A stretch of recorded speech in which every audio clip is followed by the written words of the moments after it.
This is very valuable to us, and we will pay. As the desert chill settled over the Santa Catalina Mountains on the evening of February 7, 2026, the digital world bore witness to a surrender that felt like a punch to the gut. Savannah Guthrie, a woman whose professional life is defined by poise, appeared in a state of total emotional collapse. Flanked by her siblings, Annie and Cameron, Savannah looked into the camera, not as a world-class journalist, but as a daughter whose mother's life has been assigned a cold, digital price tag. "We received your message and we understand," she whispered, her voice a fragile thread in the dark. "We will pay." This was the moment the proof of life standoff ended and the $6 million gamble began. For more true crime stories like this, hit the subscribe button. We received your message, and we understand. We beg you now to return our mother to us so that we can celebrate with her. This is the only way we will have peace. This is very valuable to us, and we will pay. As the desert chill settled over the Santa Catalina Mountains on the evening of February 7, 2026, the digital world bore witness to a surrender that felt like a punch to the gut. Savannah Guthrie, a woman whose professional life is defined by poise, appeared in a state of total emotional collapse.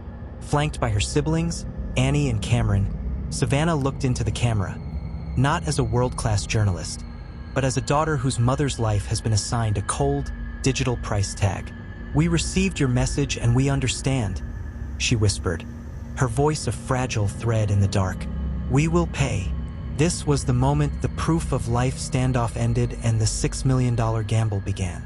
For more true crime stories like this, hit the subscribe button.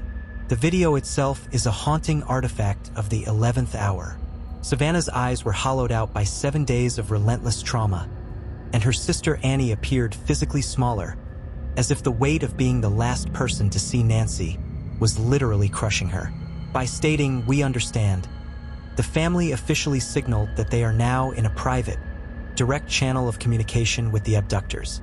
While the public has been transfixed by the ransom notes sent to media outlets like TMZ and KOLD-TV, it is now clear that the real negotiation is happening in the shadows, likely through an encrypted burner account or a direct digital link.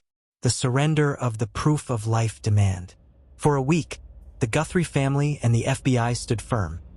No money without evidence that Nancy is alive. By publicly declaring they will pay $6 million without that proof, the family is signaling a terrifying reality. The threats against Nancy have likely become so graphic or specific that the family can no longer afford to wait for a photo. They are buying hope with $6 million, even as the medical clock for the 84-year-old grandmother has officially hit zero. The sheer scale and audacity of the $6 million Bitcoin demand. This isn't just a number, it's a valuation. The kidnappers chose a figure high enough to be life-changing, yet accessible enough for a family of the Guthrie stature to liquidate in a week. The choice of Bitcoin, confirmed as a real, verified wallet address by TMZ, suggests a perpetrator who understands the digital exit ramps of the modern economy. However, as the FBI's Electronic Crimes Task Force has noted, the blockchain is a public ledger. The moment that $6 million hits the wallet, it becomes a radioactive asset. Every digital Satoshi will be flagged. The kidnappers may get the money, but they will be walking around with a digital tracking device that the entire world can see. The FBI's latest briefing reveals that the abductors have set a hard, final deadline for February 9th. This creates a pressure cooker environment. The FBI's Behavioral Analysis Unit, BAU, warns that these types of deadlines are designed to force families into making mistakes, or to force law enforcement into a tactical breach that could end in tragedy. For Nancy Guthrie, who requires daily heart medication, a deadline isn't just a financial cutoff. It is a biological one. We have the 45-minute ghost window. We now know the forensic timeline with haunting precision. At 1:47 a.m., the doorbell camera was physically removed, not just covered, but taken. At 2:12 a.m., the software logged motion, but because the subscription had lapsed, the evidence was overwritten. Finally, at 2:28 a.m., Nancy's pacemaker app recorded a total disconnect. This 41-minute gap is where the crime lives.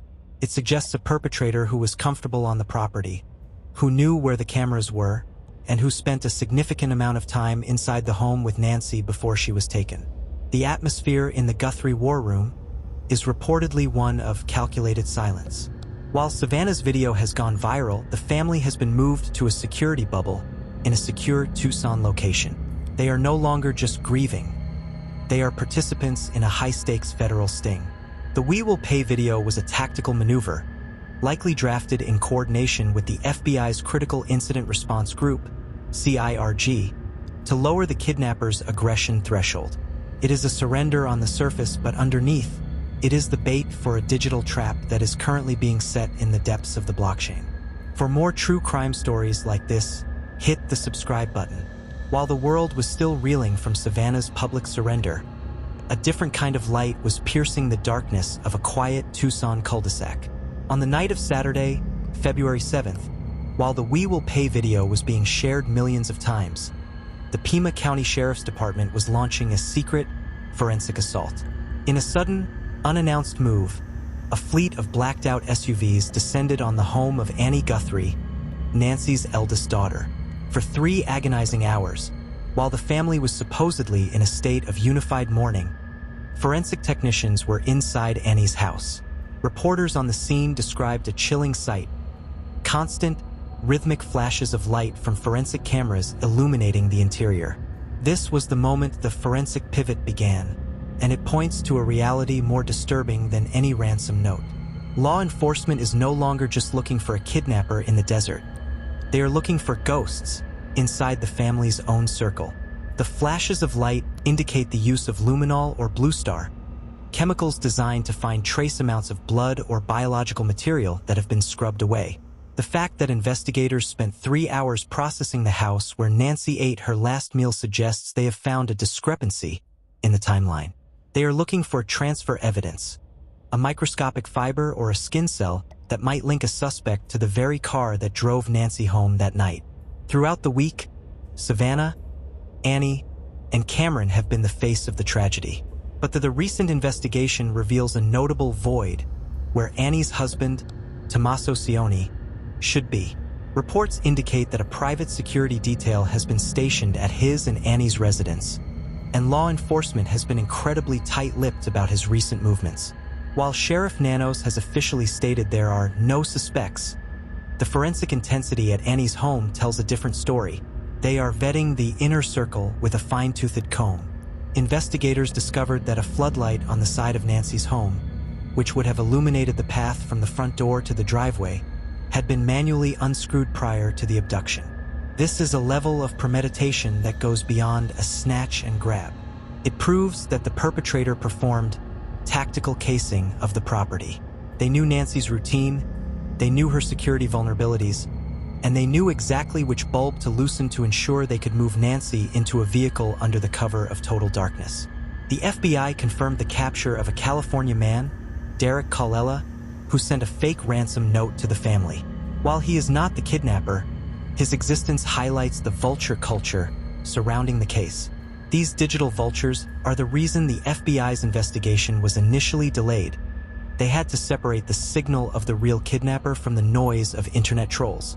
This arrest shows how many people are trying to profit from Nancy's disappearance, adding a layer of chaotic cruelty to an already tragic situation. The pacemaker paradox. A pacemaker doesn't just disconnect like a Bluetooth speaker. The 2:28 a.m. signal failure suggests either a massive physical trauma to Nancy's chest or the use of a high-end electronic jamming device.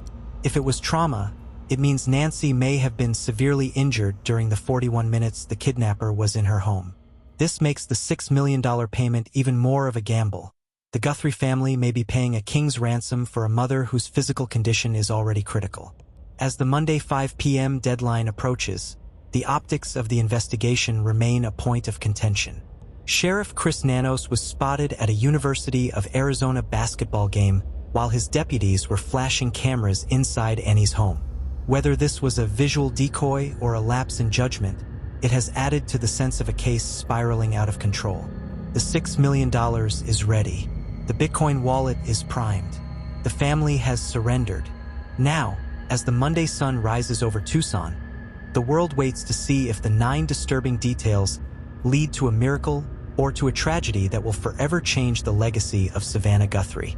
And as always, you've been watching True Crime Story Vault, where every story is told with facts, empathy, and respect for those who can no longer speak for themselves. For more true crime stories like this, hit the subscribe button and comment your thoughts below. Until next time, remember, the truth is never buried.